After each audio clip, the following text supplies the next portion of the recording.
Perayaan Maulid Nabi Muhammad 12 Rabiul Awal 1443 Hijriah di Palembang dirayakan dengan menggelar hitanan massal gratis di Masjid Agung Sultan Mahmud Badarudin Jayu Wikramo yang diikuti ratusan anak, termasuk diantaranya anak yatim dan anak dari keluarga tak mampu.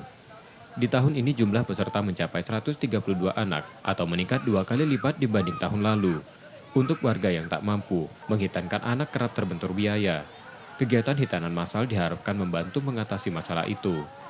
Kegiatan ini menerapkan protokol kesehatan dengan membagi setiap sesi maksimal 20 anak. Biasanya kita sampai 50, ini 132. Ini berkat ada dukungan untuk penyelenggaraan ini. Sehingga insya Allah kita tahun depan akan kita tingkatkan. Kita targetkan sampai 1000 ya. Iya. Kita akan melaksanakan hitanan sendiri. Karena banyak sekali kan orang yang tidak mampu untuk melaksanakan hitanan ini. Iya. Dengan kita lakukan dengan gratis, bukan main menolong ya. Jadi sekaligus kita mengadakan syiar agama gitu ya. Seiring situasi pandemi yang mereda, penyelenggara menargetkan jumlah peserta hitan lebih banyak.